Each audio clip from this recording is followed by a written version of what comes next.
Hi class. Okay, I'm Jenna Sitta, and I did the end of chapter 7. So the first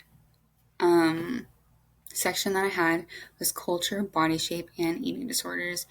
And what they had said was social and cultural factors tend to influence our perception on ourselves and others, and so that tends to impact our connection between culture and health. So some parts that have to do with this is body dissatisfaction and body ideals. So body dissatisfaction is, not being satisfied with your body, and body ideals is what your ideal body is, basically. And these are some leading causes to eating disorders, which was assessed in an international body project study, which in women, basically. And they did it among 26 countries and 10 regions using 7,500 individuals. And with a picture like this, they turned to women and asked, okay, what is the figure that you most identify with? What figure do you wish you looked like? And which figure do you think men find most attractive? And then they turned around to men and asked, which figure do you find most attractive? And basically, they found that 9 out of 10 regions, excluding East Asia, found that men most likely, or more likely, found the heavier set figures to be more attractive, more so than women had thought. So basically, females have this false idea that men prefer thinner bodies, which isn't, all true, but overall, basically. They also found that to find the ideal body type for a region, you would have to look at low and high SES parts of that region. So low SES would be less economically developed areas, and in those areas where resources are scarce, such as food and wealth, they preferred heavier bodies because it showed that you are more resource secure. Unlike high SES areas where they're not in the same situation, so they prefer thinner bodies.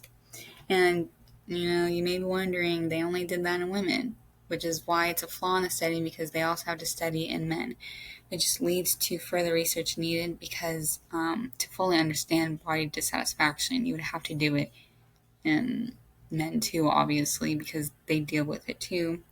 And so that's further research needed, and also research needs to link body shape perception and health-related behaviors to see how these perceptions influence health and disease processes. And this leads to eating disorders. So they mentioned that in the US, Americans tend to think that eating disorders just have to do with affluent European American women, which is not necessarily true because it also includes ethnic minority females who are at high risk of binge eating, for example, and not so much anorexia nervosa or bulimia.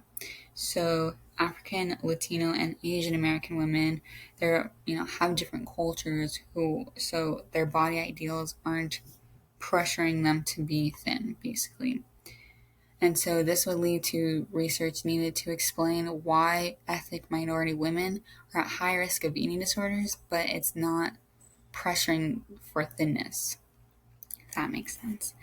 They also explain that women who are more exposed to Western culture, which they identified as high consuming with individualistic orientation, they are at greater risk of body dissatisfaction, if that's how you say it. And so they found, a study done found that in Pakistani women, that they actually predicted, because they are so exposed to Western culture, that they were predicted many eating disorders. And similar to Mexican American females, those who have greater orientation with Anglo-American culture reported a higher risk of eating disorders. And I'm covering it up, but they concluded that basically cultures, because of their different values and opinions on beauty and abundance and power, that it affects your attitudes towards eating, thinness, and obesity, basically. And they also said that although it's very prevalent in the US, it's not limited to just the US. And this connects or leads into culture and obesity. And they had classified or to define overweight and obesity. They use the body mass index, which is a chart that I included here, which they had used your weight and divided it by your height, and they found like a little score that, if it's at or above 25, it was considered overweight, or if your score was at or above 30, it was considered obese. And so basically, they said that overall, there's growing rates of obesity and overweightness, especially in youth, which leads to high risks of cardiovascular disease, diabetes, and cancer, which is not good, obviously. And they also said it's not known, but it's very common. It's very high in the U.S. So since 1974 to 2000s, 1 in 6 kids and 1 in 3 adults are considered obese in the U.S., and this is due to junk food-based diets and lack of exercise. And this obesity epidemic also goes with the increase of soft drinks over the past decade. So that leads to your increased rates of obesity.